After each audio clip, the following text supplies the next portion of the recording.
దేవుని బిడ్డలారా, ఈ యొక్క కీర్తన ఎవరి గురించి ఈ లేఖనాలు రాయబడి ఉన్నవి అనేసి మనం పరిశీలన చేయాలి.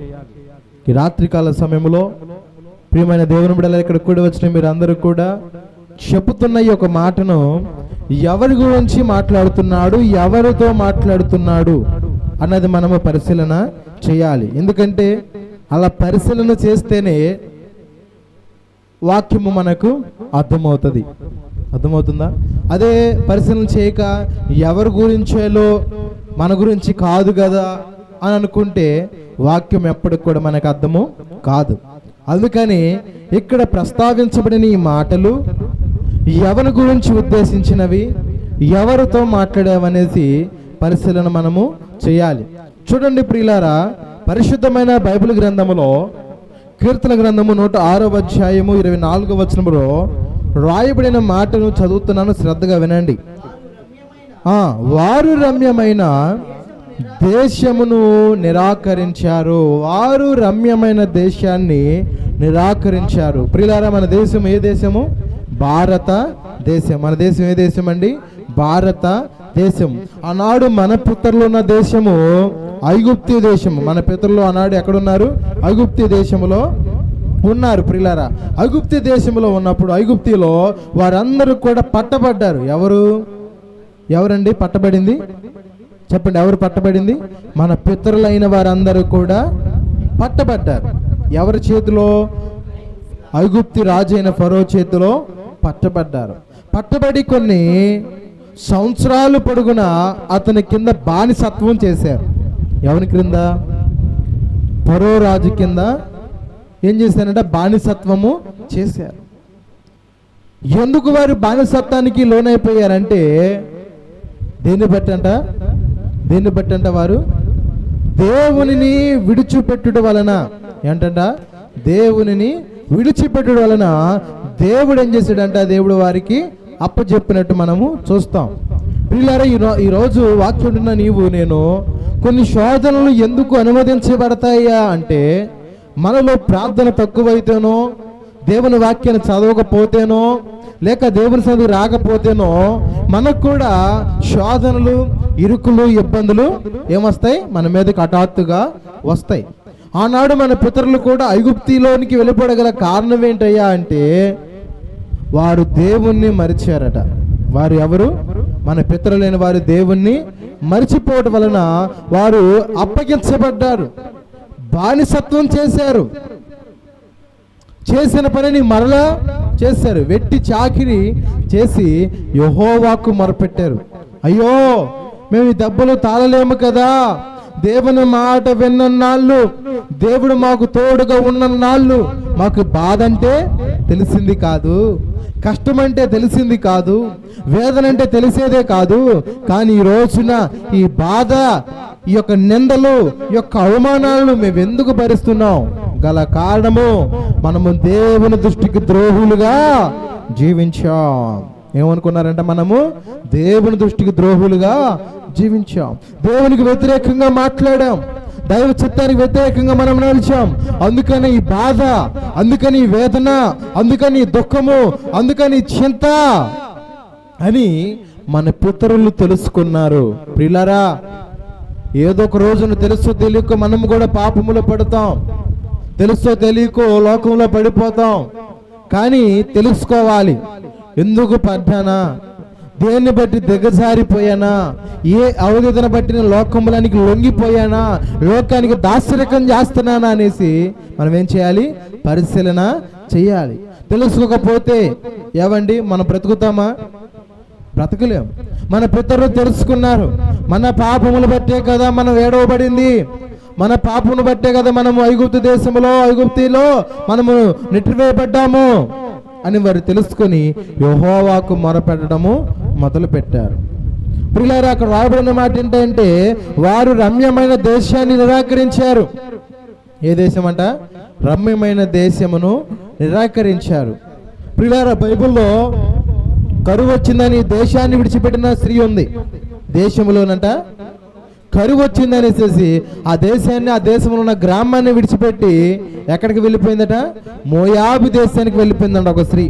ఆమె ఎవరండి? నయోమి. ఇక్కడ మీకు కనబడుతుంది ఏంటంటే, ఉన్న గ్రామాన్ని, ఉన్న దేశాన్ని విడిచిపెట్టి ఇక్కడ కరువు కలుగుతుంది, నా బిడ్డలు బ్రతకలేరు అనేసి బెత్లెహేమును విడిచిపెట్టి ఏమండి ఎక్కడికి వెళ్ళిపోయింది? మోయాబు దేశానికి వెళ్ళిపోయింది. ఆ యొక్క యెరూషలేము దేశాన్ని విడిచిపెట్టేసింది. అర్థమవుతుందా? ఆ యెరూషలేము దేశంలో యూదా బెత్లెహేము ఒక రాష్ట్రం, యూదా రాష్ట్రమును విడిచిపెట్టి ఎక్కడికి వెళ్ళిపోయింది? మోయాబు దేశానికి వెళ్ళిపోయింది. ఎందుకు వెళ్ళిపోయిందయ్యా అంటే, కరువు వచ్చిందని. కరువు వస్తే ఆగకూడదా? 4 రోజులు ఉంటే ఏమైందండి చెప్పండి?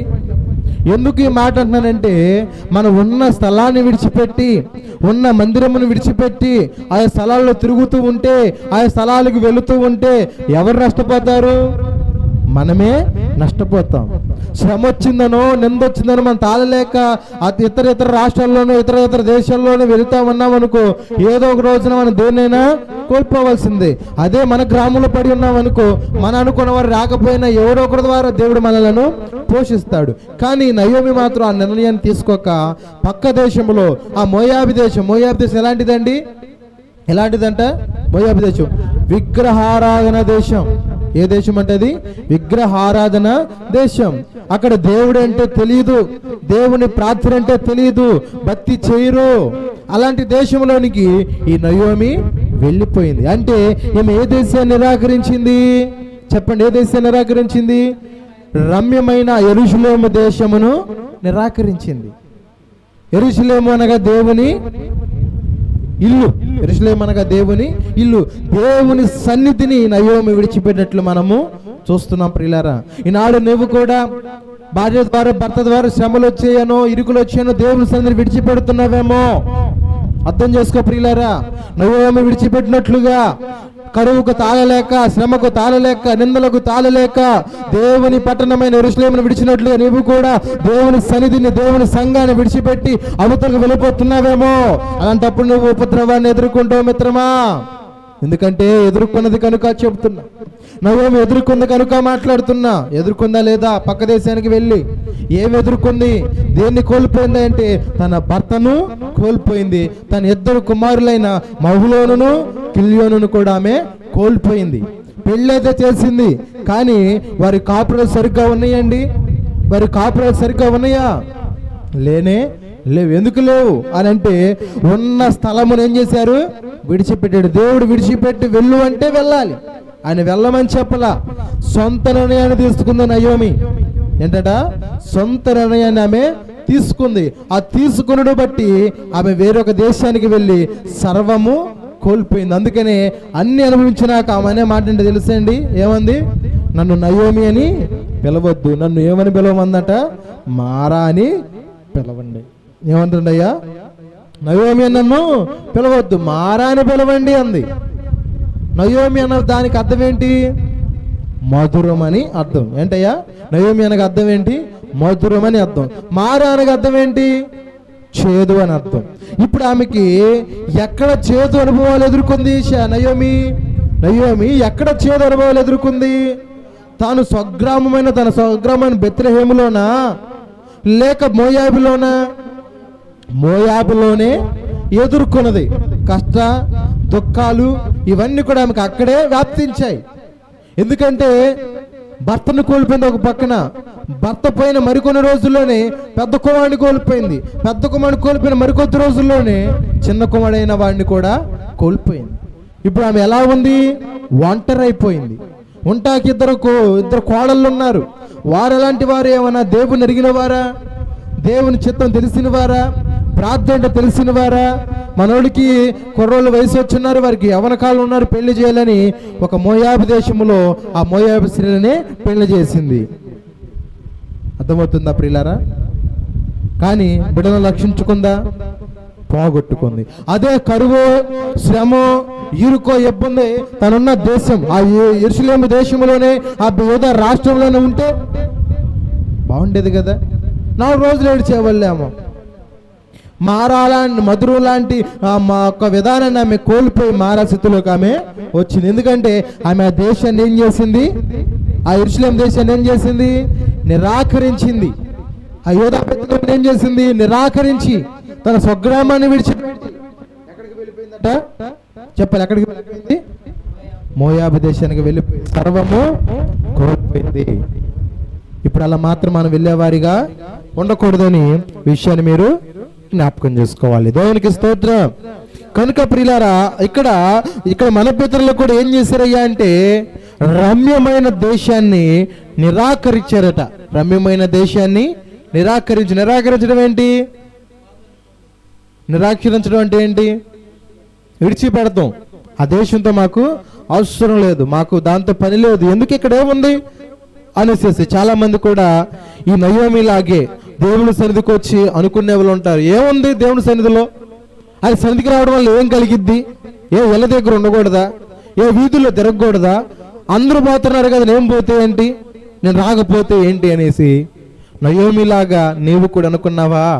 అలా అనుకుంటే ఆమె సంతానాన్ని కోల్పోయినట్లు మనం కోల్పోతావేమో. దయచేసి అలా ఉండకూడదు సుమా. కనుక గమనించండి ప్రియమైన దేవుని బిడ్డలారా.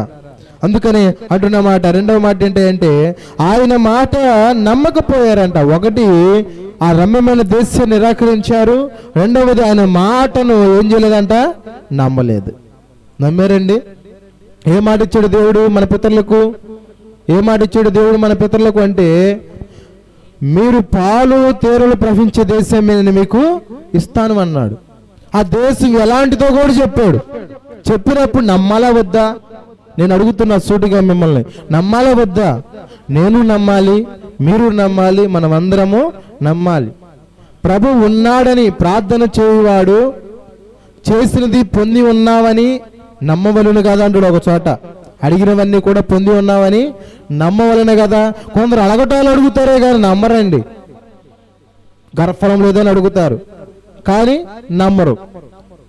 బిడ్డలు మారలేదని అడుగుతారు కానీ మారుస్తాడని మాత్రం నమ్మడు.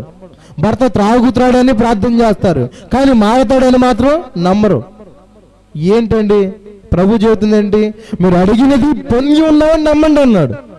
నమ్మితేనే నువ్వు కార్యం చూస్తావు అన్నాడు లేదా? వీటికన్నా నువ్వు గొప్ప కార్యాలు చూస్తావు అన్నాడు దేవుడు. ఎవరితో అన్నాడు ఆ మాట? నతానేలుతో అన్నాడు. నతానేలు, ఇశ్రాయేలులో నీ వంటి వాడు ఒకడు లేడు, కపటమైన వంటి వాడు అంటే అలాంటి విషయం లేనివాడు నీవు, కపటం లేనివాడివి నువ్వు. కాబట్టి వీటికన్నా నీవు గొప్ప కార్యాలు చూస్తావండి. ఎందుకని? నమ్మాలి. ప్రభువు ఉన్నాడని నమ్మాలి, ప్రభువు కార్యాలు చేస్తాడు నమ్మాలి. అడగటం కాదు, అడిగింది పొందేదాకా నిరీక్షణతో ఎదురు చూస్తూ ప్రార్థన చేయాలి, పోరాడి ప్రార్థన చేయాలి. అలా ఉందండి? లేనే లేదు. మన పితరులకు చెప్పాడు కొన్ని ఏళ్ళ సంవత్సరాలు కష్టాలతో, దుఃఖాలతో, వేదనతో, నవ్వు అనేది తెలియకుండా బ్రతికారు. ఎందుకంటే చాకరీ ఎలాంటిది? కూర్చున్న చోట కూర్చోనీరు, నుంచున్న చోట నుంచోనీరు, పడేసినది కట్టిన దాన్ని మళ్ళా పడేస్తారు, మళ్ళా కట్టమంటారు. అలా మన ఆ యొక్క విరోధి అయిన ఫరో ఏం చేశాడు? మన పితరుల చేత వెట్టి చాకిరిని చేపించాడు. అలాంటి వేళలో దేవుడు దైవజనుడైన మోషేని ఎన్నుకొని వారి యొద్దకు పంపించాడు. దేవునికి స్తోత్రం. ఈ రోజున దైవజనుడి యొక్క గ్రామాల్లో ఇలాంటి వార్తను మీకు అందిస్తున్నా కూడా కొందరు హృదయాలు ఎందుకు కఠినపరచబడతాయా అంటే వారు కూడా ఫరో వలె ఉన్నారని అర్థం. మారండి అంటే మారరు కొందరు. ఎందుకంటే వారి హృదయం ఏమలా ఉంది? కఠినపరచబడి ఉన్నది. కానీ కఠినంగా ఉంటే ఏం కోల్పోతాం? సర్వాన్ని కోల్పోతాం. ముష్కరమైన పట్టణమునకు శ్రమ అంటాడు జపన్యా 3వ అధ్యాయములో. అన్యాయము చేయని పట్టణమునకు శ్రమ, ముష్కరమైన పట్టణమునకు శ్రమ అనగా మూర్ఖంగా ఉండే కుటుంబాలకు శ్రమ. మూర్ఖంగా ఉండొద్దు. శ్రమలు ఎందుకు వస్తాయి? మూర్ఖంగా ప్రవర్తిస్తే వస్తాయి. అందుకనే సొలొమోను ఒక చక్కని మాట అన్నాడు, మూర్ఖునికి అంట ఏమందదంట? జ్ఞానం అందదట. మూర్ఖునికి ఏమందదు? జ్ఞానం అందదంట. కానీ మూర్ఖుడు ఏమనుకుంటాడు చెప్పు? మూర్ఖుడు ఏమనుకుంటాడు? నాకన్నీ తెలుసు, నువ్వు చెప్పింది చాలేవయ్యా, నాకన్నీ తెలుసు, నువ్వు చెప్పవసరం నాకు. అరే మంచి చదువుతున్నా కానీ వాడు వినడు. వింటాడా? వినడు. నా తెలుసులే, నువ్వు చెప్పవసరం లేదు అనుకుంటాడు మూర్ఖుడు. అంటే వాడికి ఏం అందలేదు? సొలొమోను అన్నట్లు దేవుడు పలికించినట్లు జ్ఞానం అతనికి లేదు. కాబట్టి మనం మూర్ఖంగా ప్రవర్తించకూడదు. ఆ మూర్ఖంగా ప్రవర్తించామంటే మనకే శ్రమలు, మనకే అవమానాలు. కాబట్టి కుటుంబంలో యజమానుడిగా నీవైనా, యజమానురాలుగా నీవైనా, మీరు మీ బిడ్డల విషయంలో కావచ్చు, బిడ్డలైన మీరు తల్లిదండ్రుల విషయంలో కావచ్చు, మూర్ఖంగా మాత్రం ఎప్పుడు కూడా ప్రవర్తించకూడదు. అలా ప్రవర్తించామంటే ఆ మూర్ఖమే మనల్ని ఏం చేసిద్ది? పాడు చేసిద్ది, మనల్ని పతనము కూడా చేసిద్ది. ఆ మూర్ఖతను బట్టి వారు ఏం చేశారంటే మన పితరులు రమ్యమైన దేశాన్ని నిరాకరించేశారు. అర్థమవుతుందా? ఆయన మాటను నమ్మలేదు. కొందరు నమ్మారు, కొందరు నమ్మల. నమ్మని వాళ్ళు ఏం చేయబడ్డారు? అరణ్యంలో రాలిపోయారట. ఏం చేయబడ్డారంటమ్మా? అరణ్యంలో రాలిపోయారు. ఎందుకని? వారు ప్రభు మాట అంటే నమ్మకం లేదు. ఇన్నాళ్ళు నడిపిస్తున్నాడు, విడిపించాడు, బాగానే ఉంది. ఎర్ర సముద్రం ఒడ్డు వస్తే బాగానే చేశాడు, ఆ ఆహారం అయితే మన్నాను కురిపించాడు, బాగానే ఉంది. ఇక ఎక్కడికి పోవాలి? ఇక ఇలా రోజు పోయినప్పుడు కూడా నడుచుకుంటూ పోవటమేనా? మనకు గమ్యం లేదా అని అంటే ఉందని చెప్పాడుగా. మీ గమ్యము ఇదిగో పాలు తేనెలు ప్రవహించే దేశం, అదే కానాను దేశం అని చెప్పాను కదా. చెప్పినా కూడా వారులేంటి? ఎన్నాళ్ళు నడవాలి, ఎన్నాళ్ళు కూర్చోవాలి, ఇలాంటి కష్టం మనకు అవసరమా? అదే ఐగుప్తిలో ఉంటే పోయిద్ది కదా అనుకున్నారంట. ఎవరు? మన పితరులు. దేనికి? అక్కడ ఉంటేనేమో దానికి తట్టుకోలేదు, ఏడకొత్తేనేమో దేవుని విషయాలు తట్టుకోలేదు. ఎట్టండి? ఆలోచించండి. దేనికి దాడుకోలేక దైవజనుని దూషిస్తున్నారు, దేవుణ్ణి దూషిస్తున్నారు, ఇటు సంఘాన్ని, సమాజంలో వారిని దూషిస్తున్నారు. ఎట్లా అండి ఇదంతా? ఆలోచించండి ప్రియమైన దేవుని బిడ్డలారా. దయచేసి మనం అలా ఉండకూడదన్న విషయాన్ని మీరు గుర్తుంచుకోవాలి. కనుక ఆయన మాటను నమ్మలేదట. తర్వాత ఏం జరిగింది? యెహోవా మాట ఆలకింపక వారు తమ గుడారములోనే సనుక్కున్నారట. యెహోవా మాట ఆలకించక గుడారములోనే సనుగుకున్నారంట. ఎలా సనుక్కొని ఉంటారు చెప్పండి? సనుగుళ్ళు మనకేం కొత్త ఏం కావు. సనుగులు మనకేమి కొత్త ఏం కాదు. ఎలా సనుక్కుంటారు? బయటపడలే కానీ కొందరు దైవజనుల వాక్యాలు చెప్పినా కానీ ఇప్పుడు కానీ నోట్లోనే పొల్లు నూరేస్తారు. కొందరు పొల్లు ఏం చేస్తారు? కొందరు నూరేసేస్తారు. ఎప్పుడు అవి చేస్తాడు అయ్యోయ్యనో అనేసి కొందరు. అసలు తొందరగా వదిలిపెడితే ఈరోజు నాకు సినిమా ఉంది కదా, లేదా నేను కొందరు తొందరగా పాస్టర్ గారు వదిలిపెడితే నేను ఆ పని చేసుకొని కష్టపెడితే రోజుకి 1000 వచ్చాయి కదా, ఈరోజు ఏంటి అనేసి కొనుక్కుంటూ ఉంటారు. ఇప్పుడు వీళ్ళు కూడా అదే కొనుక్కున్నారు. వారు ఆనాడు అలా కొనిగితే ఈనాడు చిన్న చిన్న విషయాల్లో, సంఘాల్లో అనేక విషయాలు, ఒక విషయంలో కాదు అనేక విషయాలలో కూడా సనుగులు కూడా కొన్ని సంఘాల్లో ఉంటున్నాయి. ఆ సనుగులు గొనుగులు మాత్రం దేవుడు మెచ్చుతాడా? మెచ్చడు. వారు గుడారములోనే ఏం చేశారంట? గొనిగారట. గుడారం అనగా హృదయములోనే ఏం చేశారంట? గొనిగారంట. అలా కొనగొచ్చా? కొనకూడదు. గొనిగిన వలన కూడా కొందరు ఏమయ్యారు? నశించిపోయారు. బైబిల్లో ఉన్నారు ప్రియులారా. అవకాశం వచ్చేంత వరకు మనం వెయిటింగ్ చేయాలి. ప్రభు ఏ రోజున మనకి ఇటు సమయం ఇస్తాడో ఆ సమయాన్ని బట్టి సద్వినియోగించుకోవాలి తప్ప గొనుగుళ్ళు ఉంటే ఇక దైవజనుడు కూడా విసిగిపోయాయా, ఎంత కాలమై నేను సహించేది, నా వల్ల కావట్లేదని కూడా దైవజనుడు పశ్చాత్తాపడిన క్షణం కూడా ఉన్నాయి. కాబట్టి మనము సరిగా వారిగా ఉండకూడదు. అసలుకి ఆ దేశాన్ని ఎలా నిరాకరించగలిగారు అనేది మీరు చూస్తే అసలుకి ఆ దేశం ఎలాంటిది కూడా వాక్య ప్రకారం మనం చూద్దాం. ద్వితీయోపదేశకాండము 8వ అధ్యాయము 7వ వచనం చూద్దాం. ఆ దేశములో ఏమున్నవి, ఆ దేశము దేన్ని పోలి ఉన్నది అని మనం గమనిద్దాం ప్రియులారా. ద్వితీయోపదేశకాండము 8వ అధ్యాయము 7వ వచనం, పేజీ నంబర్ 153. నీ దేవుడైన యెహోవా నిన్ను మంచి దేశములో ప్రవేశపెట్టును. దేవునికి స్తోత్రం. మన దేవుడైన యెహోవా మనల్ని ఏ దేశంలో ప్రవేశపెడతాడంట? మంచి దేశములో ప్రవేశపెడతాడు. కానీ మన పితరులు ఏం చేశారు? ఆ మంచి దేశాన్ని నిరాకరించారని బైబిల్ చెబుతుంది. వారు ఆనాడు మరి దేవుని విషయం నిరాకరించిన మళ్ళా తెలుసుకొని దైవంలోనికి వచ్చారు. కానీ నాడు దేవుని వాక్యం వెరిగి దేవుని విషయాలు ఏంటో తెలుసు కూడా నీవు కూడా దేవుని సన్నిధికి ఎందుకు రాలేకపోతున్నావమ్మా, ఎందుకు రాలేకపోతున్నావయ్యా అంటే వారికన్నా మనం ఇంకా దుర్మార్గులుగా ఉన్నామని అర్థం చేసుకోవాలి. వారికన్నా మనము దుర్మార్గులుగా ఉన్నామని అర్థం చేసుకోవాలి ప్రియులారా. అందుకంటున్నాడు కదా, నీ దేవుడిని యెహోవా నిన్ను మంచి దేశంలో ప్రవేశపెట్టును. ఆ దేశం ఎలాంటిదయ్యా అంటే అది నీటి వాగులను, లోయలలో నుండి, కొండల్లో నుండి పారు ఓటలను, అగాధ జలములు గల దేశము. అది గోధుమలు, యవలు, ద్రాక్ష చెట్లు, అంజురపు చెట్లు, దానిమ్మ పండ్లు గల దేశము. ఒలివ నూనెయు తేనెయు గల దేశము. కరువు అనుకొనకుండా నీవు ఆహారము తిను దేశము. అందులో నీకు ఏ లోపము ఉండదు. అది ఇనుపు రాళ్ళ గల దేశము. దాని కొండల్లో నీవు నీవు రాగి త్రవి తీయవచ్చును. దేవునికి స్తోత్రం. ఎంత మంచి దేశం అండి అది. ఏమండి, ఎంత మంచి దేశం. కానీ ఆ దేశంలో రావడానికి ఏమనుకున్నారంట, సనిగారంట.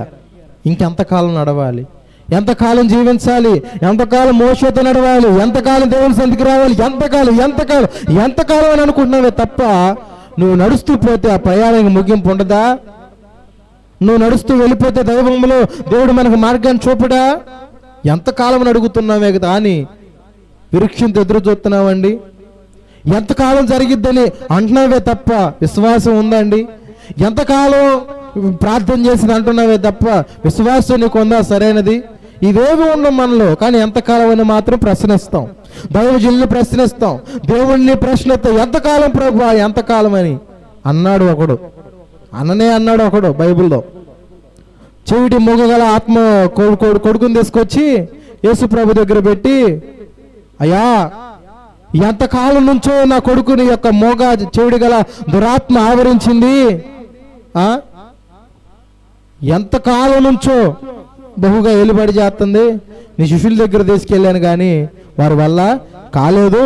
ఒకవేళ నీ వల్ల అయితే చెయ్యన్నాడంట. ఏమన్నాడయ్యా? నీ వల్ల అయితే చేయనాడు. ఎవరినన్నాడు? యేసు ప్రభు అన్నాడు. ఉదాహరణకి నీ వెళ్ళి డాక్టర్ దగ్గరికి వెళ్ళి, అయ్యా ఈ రోగం, ఈ వ్యాధి నీ వల్ల అయితే చెయ్యంటే అతను ఏమంటాడు చెప్పండి? నతనీల్ గారు ఏమంటాడు? నీ వల్ల అయితే చేయరు. ఇప్పుడు డాక్టర్ దగ్గరికి వెళ్ళావు, రోగాన్ని బట్టి వెళ్ళావు, వ్యాధిని బట్టి వెళ్ళావు. వ్యాధి చెబితే బాగానే ఉండిద్ది. వ్యాధి చెప్పి దానికి సొల్యూషన్లో నువ్వే మాటలు నీ వల్ల అయితే చేయండి. ఆయన ఏమంటాడు? నా వల్ల కాదు. కావాలని కూడా అంటాడు. నువ్వే అట్టన్నప్పుడు ఆయన అట్ట అంటాడు చెప్పు? నా వల్ల కాదు, నేను వెళ్ళి అంటాడు. ఎందుకంటే ప్రశ్నించే విధానం కరెక్ట్ కాదు. రిక్వెస్ట్గా అడగాలి. ఏ రీతిగా నన్ను బాగు చేయంటే కనికరం పుట్టి దేవుడికైనా బాగు చేసి తిప్పై తిరిగేదాడు చూడు, ఈ కాలు ఆడతలేదు, చెయ్యి ఆడతలేదు, నన్ను ఏ రీతిగా నువ్వే చూడయ్యా అంటే దయపుట్టి ఏం చేస్తాడు? మూర్ఖుడైనా ఇంట్రెస్ట్గా చేసి సరేలే బతులాడుతున్నాడు కదా అని చేస్తాడు. అట్ట కాకుండా నువ్వు చేస్తే చేయి, నీ వల్ల అయితే చేయంటే ఆడికి అట్టుండిద్ది. నా వల్ల కాదు, తీసుకెళ్ళి అంటాడు. వాడు ప్రముఖ గాంచిన డాక్టర్ అయినా మాట అంటాడు. ఎందుకని? నువ్వు అనే పదం సరైనది కాదు. మరి దేవుని ఎందుకు వచ్చిన నీవు ఎంతకాలం అనే పదం మాట్లాడేది సరైనదేనా? కాదు కదా. ఎంతకాలం నా బిడ్డలు మారతారనే మాట దేవుని విషయం సరైనదేనా? కాదు కదా. అలాంటప్పుడు ఎంతకాలం ప్రశ్న చేయొచ్చా? ప్రశ్నించకూడదు. భక్తులు ఎంతకాలం అడగలేదు, ఓపికతో, నిరీక్షణతో, సహనంతో కనిపెట్టారు. అందుకని వారి జీవితంలో తొందరగా కార్యాలు జరిగాయి. దేవునికి స్తోత్రం. అవునా కదా ప్రియులారా? ఈనాడు మనం ఎంతకాలం అడుగుతున్నాం కనుక అంతకంతకు అడవే జరుగుతున్నాయి. ఎంతకాలం అడగొద్దు, నిరీక్షణతో ప్రార్థన చేయి. అది అడిగామంటే నీవు అడిగితే అలాంటి క్వాలిఫికేషన్ నీలో ఉండాలి. ఏది? ప్రార్థన తగ్గ విశ్వాసం ఉండాలి, ప్రార్థన బట్టి జీవితం ఉండాలి. ఇలా ఉండి అడిగామనుకో చెప్తాడు. ఇవేవి లేకుండా ఏమంటే అడిగితే ఏమన్నా ఉందా? అందుకంటాడు, ఎంతకాలం నేను మీతో ఉందును, ఎంతకాలం మిమ్మల్ని సహించున్నాడు దేవుడు కోపం వచ్చి. ఎందుకంటారు ప్రియులారా? ఎక్కడికి వెళ్ళినా కూడా, శిష్యుల వద్దకు వెళ్ళినా కూడా తగ్గలేదంట. అంటే మనోడు అంత భక్తి చేస్తున్నట్టు అర్థం. చాలా మంది దేవుని వద్దకు వస్తారు, నేనే ప్రార్థన చేస్తున్నాను, నే గంట ఎవరు ప్రార్థన చేయరు, మీరేం పనికి వస్తారు, మా సంఘం పనికి వచ్చిందని ఇలా వ్యత్యాసాలు చూపుకుంటున్నారే తప్ప ఏమండి సమాజంలో ఉన్నారా లేదా? అలా సమాజంలో మేమే గొప్ప, మేమే చేస్తాం ప్రార్థన, మేము చేయలేమని చెప్పుకుంటున్నారు. దేనికి ఉపయోగం? కాదు ప్రియులారా, అవన్నీ కూడా వ్యర్థమైనవి. కాబట్టి దయచేసి మనం అలా ఉండకూడదు. మనము ప్రార్థన ద్వారా క్రియారూపముగా మనము కనపరచువారిగా ఉండాలి. చూడండి చక్కనైన మాటలు అక్కడ. ఆ దేశం ఎలాంటిదట? మన పితరులేమో ఆ దేశాన్ని ఏం చేశారు? నిరాకరించారు, వద్దనుకున్నారు, రాకుండానే వద్దనుకున్నారు. అసలు చూస్తేనే కదా అది తెలిసేది, చూడకుండా తెలిసిద్దండి. ఎందుకు మరి మాటలు చెబుతావు? దేవుని ఎద్దుకు రారు కొందరు. వింటున్నావా అమ్మా? ఏదో వింటున్నారు? దేవుని ఎద్దుకు రాకుండానే మాటలు వీళ్ళకి అవసరమా? మూర్ఖంగా మాట్లాడతారు, వగరగా మాట్లాడతారు, వలకరంగా మాట్లాడతారు. ఇవన్నీ అవసరమా అమ్మా? వచ్చి అడుగు, రాకుండా మాత్రం ఎందుకు అలా ఎందుకు? దేవుని శోధించడం తప్ప మరొకటి ఉందా? ఇది మన ప్రభువుని ఎప్పుడు కూడా శోధించకూడదు. శోధించే మన మీద శోధనలు ఎక్కువ అవుతున్నాయి. వస్తే రా, దేవుని వద్దకు వచ్చి కూర్చొని ప్రార్థన చేయి. అర్థమవుతుందా? అప్పుడు ఆయన మన సమాధానం ఇస్తాడు. రాకుండానే ఒత్తిన తగ్గిద్దా? రాకపోతే తగ్గదా? ఇవన్నీ ఏంటి? ఇవన్నీ ఎలా ఉంటాయి? ప్రభు కూడా కోపం తెచ్చుకున్న సందర్భాలు ఉన్నాయి. ఇప్పుడు ఆ విశ్వాసలేని తండ్రి వచ్చి నీ వలనైతే చేయండి, కోపం తెచ్చుకుంటే లేదా? ఎంతకాలం ఉండాలి? మూర్ఖతరము వారిలారా, నేను ఎంతకాలం మీతో ఉందున్నాడు. ఎంతకాలం ఉందో నేను ఎంత బాధ అంటాడు ఆ మాట. మనలో అంత ఆత్మీయస్థితి తక్కువైతే ఆ మాటలు అంటాడు. దయచేసి అవి లేకుండా మనము చూసుకోవాలని దేవుని వాక్యం చెబుతుంది. చూశారు కదా, నీ దేవుని యెహోవాను మంచి దేశంలో ప్రవేశపెడతాడు. అది నీటి కాలువ, వాగులు, లోయల నుండి, కొండల నుండి పారు ఓటలు, అగాధ జలములు గల దేశము. అది గోధుమలంట, యవలులు, ద్రాక్ష చెట్లు, అంజూరపు చెట్లు, దానిమ్మ పండ్లు గల దేశము. ఆ దేశంలో ఒలివ నూనె ఉండిద్ది, తేనె గల దేశము. కరువు అనుకొనకుండా, కరువు అనేది లేకుండా ఉండే దేశం అంట. అది నీవు ఆహారము తినే దేశము. అందులో నీకు ఏ లోపం ఉండదంట. ఆ దేశంలో ఏ లోపం కూడా ఉండదంట. కానీ అట్టి దేశాన్ని ఏం చేశారంట? వారు నిరాకరించారంట. ఆ దేశం అనగా దేవుని సన్నిధేనండి. ఆ పాలు తేనెలు ప్రేమించే దేశం అనగా దేవుని సన్నిధి. ఆ సన్నిధిలో ఉండేవన్నీ కూడా ఈ మంచి ఈవులు, వీటినన్నిటి కూడా మనం ఏం చేస్తున్నాం? నిరాకరిస్తున్నాం. సౌసౌక్యాలను బట్టి, స్వార్థాలను బట్టి, ఎవరి సౌసౌక్యాలను బట్టి మనం ఏం చేస్తున్నాము? ఈ యొక్క దేవుని దేశము, మంచి దేశము అనగా దేవుని సన్నిధిలో ఉండే ఈ యొక్క విధానాలన్నీ కూడా మనము పోగొట్టుకునే వారిగా ఉంటున్నాం. చూసారుగా ఎంత మంచి దేశం అండి, పాలు తేనెలు ప్రవహించే కానాను దేశము. అలాంటి దేవుని సన్నిధిని మనం విడిచిపెడుతున్నాం. చూసారు కదా, దేవుని సన్నిధిలో ఏ లోపం ఉండదట, కరువు ఉండదట. ఏవండి, అక్కడ అంజూరం పండ్లు పడుతాయట, ద్రాక్ష చెట్లు ఫలిస్తాయంట, దానిమ్మ పండ్లు ఫలిస్తాయంట. అలాంటి ఆత్మ ఫలాలు ఇవన్నీ కూడా దేవుని సన్నిధిలోనే మనం ఫలిస్తాం. అవి లేకుండా మనం ఫలిస్తామా? దేవుని సన్నిధిలోకి రాకుండా ఎవరు కూడా ఫలించలేరు. గుర్తుంచుకోండి. ఇళ్ళలోనే ఫలిస్తాం, ఇంట్లోనే మా మొక్క ఉంది, దాన్ని బట్టి మా ఇంట్లో పెరిగిద్దంటే అది కుదిరిద్దామో. కానీ నీ ఆధ్యాత్మిక జీవితంలో వచ్చేసరికల్లా నువ్వు దేవుని వద్దకు వస్తేనే, దేవుని సన్నిధికి వస్తేనే ఫలిస్తావే తప్ప అది సన్నిధికి రాకుండా నువ్వు అటు తిరుగుతా, ఇటు తిరుగుతా, విదేశాలు యాత్రలు పోతా ఉంటే నువ్వు ఫలింపులోనికి రావు సోదరుడా. గమనించి ఏ రోజైనా, ఈ క్షణమైనా కూడా ఫలింపు ఏ రీతిగా ప్రారంభమైందంటే అది దేవుని సన్నిధిలోనే ప్రారంభమైంది. ఫలభరితమైన నీ జీవితము దేవుడే మరుస్తాడు తప్ప లోకంలో ఏ మనుషుడు, ఏ నాయకుడు, ఏ రాజకీయ నాయకుడు కూడా ఫలభరితంగా మనలను మార్చలేడు. ఈ విషయాన్ని మీరు గుర్తుంచుకొని రమ్యమైన దేశాన్ని నిరాకరించే వారిగా ఉండకూడదు. రమ్యమైన దేశము అనగా మంచి దేశము, మంచిది ఏదైనా ఉందంటే అది దేవుని సన్నిధి. రమ్యమైనది దేవుని సన్నిధి. ఆ మందిరంలో మనం అందరం వచ్చి కూడా ఇలాంటి మంచి మంచి ఆత్మీయ ఫలాలు మనమందరము కూడా పొందుకునే వారిగా ఉండాలి. ఆనాడు తెలుసో తెలియక మనం పెద్దలు నిరాకరించారు. ఈనాడు దైవ గ్రంథం మన చేతుల్లో ఉంది. ఆ దైవ గ్రంథాన్ని చదువుతున్నాం, దాని యొక్క దైవజనులు ప్రసంగాలు చేస్తున్నారు. తెలుసు కూడా దేవస్థానికి రాకుండా వెనకబడుతున్నావంటే నువ్వు ఫలభరితంగా మార్చబడతావా? మార్చబడలేవు కదా. అందుకని వాక్యం చదువుతున్నావు, వాక్యం వింటున్నావు. ఈ రోజు నుంచి, క్షణం నుంచి నీవు కూడా రమ్యమైన దేశాన్ని నిరాకరించేవాడిగా కాకుండా రమ్యమైన దాని దేశాన్ని లక్ష్య పెట్టేవారిగా, అనగా దేవుని సన్నిధిని లక్ష్య పెట్టేవారిగా ఉంటే ఏమండి గొప్ప కార్యాలు చూస్తాం. కరువు అనేది లేకుండా ఉండే దేశమే దేవుని సన్నిధి. కనుక అలాంటి దేవుని మందిరంలోనికి మనమందరము కూడా వచ్చి కరువులు కానీ, కక్షలు కానీ, క్రోధాలు కానీ ఇవన్నీ కూడా జరగకుండా ఉండేదే దేవుని సన్నిధి. కనుక ఆ సన్నిధిలో మనమందరం ప్రవేశించి ఆ పాలుతలు ప్రవహించే దేశం మనం కూడా ప్రవేశించి అట్టి కృపలు, అట్టి యొక్క ఆహారం, మంచి మంచి పదార్థములను మనమందరము కూడా ఆధ్యాత్మిక జీవితాల్లో పొందుకునే వారిగా ఉందుదాము గాక. ఆమేన్. ప్రార్థన చేసుకుందాం. ఈ కొన్ని క్లుప్తమైన మాటలు దేవుడు వెనుకల్లో దీవించి మిమ్మల్ని అందరినీ కూడా ఆశీర్వదించును గాక. ఆమేన్. ప్రార్థన చేసుకుందాం. అందరూ కూడా తల వంచండి, కళ్ళు మూసుకోండి, ప్రార్థన చేసుకుందాం. మహాపరిశుద్ధుడా, సర్వోన్నతుడా, సర్వాధికారియగు దేవా, నీ ఉన్నతమైన పరిశుద్ధమైన నామాన్ని బట్టి నీకు వందనాలు ప్రభా. నీ దాసులను అల్పునను నిలబెట్టుకొని కొన్ని క్లుప్తమైన మాటలు ప్రభా అయ్యా మాకు అందించిన విధానం బట్టి నీకు స్తోత్రాలు. నిజమైన అయ్యా నాడు మా పితరులు నా తండ్రి రమ్యమైన దేశాన్ని నిరాకరించారు, రెండవది నీ మాటను నమ్మకపోయారయ్యా, వారు గుడారంలోనే సనుక్కున్నారని 3 విషయాలు మాతో చెప్పావు. నిజంగా ఈ రోజు నా తండ్రి ఇదిగో సంఘంలో జరుగుతున్న పరిస్థితి ఇది నాయనా. సనుకులు కొనుక్కునేవారు కొంటున్నారయ్యా, కొనుక్కునేవారు కొంటున్నారు నాయనా. ఆ రీతికి ఎవరిలో ఉన్నాయొద్దయ్యా. రమ్యమైన దేశం అనగా నీ సన్నిధేనైనా, రమ్యమైనది నీ సన్నిధే ప్రభా. నీ సన్నిధిలో ఏమేమి ఉంటాయో కూడా చెప్పావు నాయనా. ఇదిగోనైనా మంచి దేశం, ఇదిగో సర్వాన్ని కోల్పోయావు, ఇదిగో ఉద్యోగాలు కోల్పోయిన వారు ఉన్నారయ్యా. అయ్యా నా తండ్రి కుటుంబాన్ని కోల్పోయిన వారు, కుటుంబ సమాధానం లేని వారు అందరూ ఉన్నారయ్యా. ఈ రోజైనా నాయన నీ వాక్యం ద్వారా ప్రతి బిడ్డలో మీరు మార్చండి, నీ వాక్యం చేత ప్రతి బిడ్డలో మీరు సరిచేయమని అడుగుతున్నానయ్యా. విన్న మాటలు వ్యర్థం కానియొద్దయ్యా. మా అందరి జీవితాల్లోనైనా అయ్యా నీ వాక్య ప్రకారంగా నీ సన్నిధిలోనున్న సౌసౌక్యాలు మేమన్నీ కూడా అనుభవించడానికి మీరు కృప చూపమని అడుగుతున్నానయ్యా. ఇక్కడ చేరి కూడా వచ్చిన ప్రతి కుటుంబాలు మీరు దీవించండి, ఆశీర్వదించు నాయన. లైవ్ ద్వారా వీక్షించిన బిడ్డలు మీరు జ్ఞాపకం చేసుకోండి, వారి కుటుంబంలో గొప్ప కార్యాలు మీరు జరిగించండి అయ్యా. మైకు యంత్ర ద్వారా నీ మాటలు విన్న బిడ్డలు కూడా మీరు దీవించండి అయ్యా, వారిని కూడా మీరు ఆశీర్వదించు నాయన. అయ్యా యొక్క వారం రాని బిడ్డలు మీరు జ్ఞాపకం చేసుకోండి, రేపు ఆరాధనలో పాల్గొనే భాగ్యాన్ని మీరు దయచేయమని అడుగుతున్నానయ్యా. అయ్యా నా తండ్రి అయ్యా గ్రామంలో యవన బిడ్డలు మీరు పట్టుకోండి అయ్యా. ఈ రోజుల్లో యవనస్తులు నా తండ్రి వారి నడక పడక ఇవన్నీ కూడా చెడిపోద్ది నాయన. అయ్యా వారిని పట్టుకోండి అయ్యా, నీ వద్దకు నడిపించండి నాయన. అయ్యా యవన స్త్రీలు మీరు మార్చండి నాయన. మారు మనసుల వారికి మారు మనసు దయచేయండి అయ్యా. రక్షణ బిడ్డ రక్షణ దయచేయండి నాయన. యా గర్ఫలని బిడ్డలు గర్ఫలాలు మీరు దయచేయండి ప్రభా. దేవా ఇదిగో నా తండ్రి త్రాగుడితో జోదాలతో అయ్యా నా తన మత్తు పదార్థాలతో బానిసైన బిడ్డలు మీరు పట్టుకోండి అయ్యా, వారిని యొద్దకు నడిపించమని అడుగుతున్నాను ప్రభా.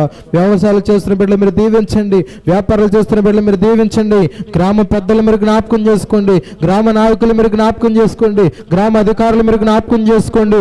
అన్నిటికన్నా ఇదిగో రాజుల కొరకు, అధికారుల కొరకు, నాయకుల కొరకు అయ్యా నా తండ్రి అయ్యా ప్రార్థన చేయమన్నావయ్యా. ఇదిగో మా దేశం కొరకు ప్రార్థన చేస్తున్నావయ్యా, మా రాష్ట్రం కొరకు ప్రార్థన చేస్తున్నాం ప్రభా. అయ్యా నా తండ్రి అయ్యా రాష్ట్రంలో ఉన్న ప్రతి గ్రామాల నిమిత్తం ప్రార్థన చేస్తున్నాం ప్రభా. ఇదిగో నా తన భయంకరమైన వార్తలు వినబడుతున్నాయి నాయన. ఇదిగో నా తన నీటి ప్రవాహం ద్వారా కొన్ని కుటుంబాలు నాయనా పతనమైపోయాయి నాయన. అయ్యా అటు కుటుంబాలకు మీరే ఆదరణ దయచండి అయ్యా, అటు కుటుంబాలకు మీరే ఓర్పును దయచండి అయ్యా, అటు కుటుంబాలకు మీరే నెమ్మది దయచండి అయ్యా. అయ్యా నా తండ్రి నువ్వు ఆనకట్ట కట్టగా ఎవరు తెంచేవాడు ఎవరు లేడయ్యా ప్రభా. మా పాపంలో బట్టి మేము అయ్యా శోధించబడుతున్నామయ్యా, మా తిక్కుములు బట్టి మేము నా తన పాపమునకు దాసులు ఇప్పటి వలనదండి ఎన్నో గొప్ప ఉపద్రవాలు ఎదుర్కొంటున్నామయ్యా. దయతో మమ్మల్ని క్షమించయ్యా. అయ్యా మా గ్రామస్తులు క్షమించండి అయ్యా, అయ్యా మా దేశ నాయకులు క్షమించండి అయ్యా. అయ్యా గ్రామంలో దేశంలోని ప్రతి కుటుంబము ఎవరికి నశించిపోకుండా నీ రెక్కల చోటున భద్రపరచమని ప్రార్థన చేస్తున్నానయ్యా. అయ్యా ఈ సమయాన్ని దాసుతో చేసిన విజ్ఞాపన ప్రార్థన సన్నిధిగా చేర్చుకొని ప్రతిఫలమును దయచేయమని యేసుక్రీస్తు నామమున పేరట అడిగి వేడుకొంచున్నాము మా తండ్రి, ఆమేన్. పరలోకమందున్న మా తండ్రి నీ నామం పరిశుద్ధపరచబడును గాక, నీ రాజ్యం మాకొచ్చును గాక, నీ చిత్తం పరలోకమందు నెరవేరినట్లు భూమియందు నెరవేరును గాక. మానుదిన ఆహారం మాకు దయచేయము, మనల అపరాధములు చేసిన వారిని మేము క్షమించిన ప్రకారం అపరాధములు క్షమించుము, మమ్మల్ని సోయలకు దాకా దుష్టు నుంచి తప్పించుము. రాజ్యము శక్తి మహిమ నిరంతరమైనవి మా తండ్రి, ఆమేన్. తండ్రి యొక్క దయ, కుమారుని యొక్క ప్రేమ, పరిశుద్ధాత్మక సన్నిధి ఎప్పుడు ఎల్లప్పుడు సంఘ బిడ్డలకును, సంఘానికి, సహవాసానికి, ఇక్కడ చేరుకుడు వచ్చిన బిడ్డలకును, రేపు జరుగున్న ఆరాధనకి సదాకాలము తోడే ఉందుదువుగాక.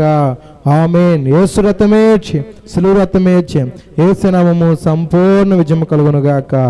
ఆమేన్, ఆమేన్, ఆమేన్. అందరికి వందనాలమ్మా, అందరికి వందనాలు, అందరికి వందనాలయ్యా.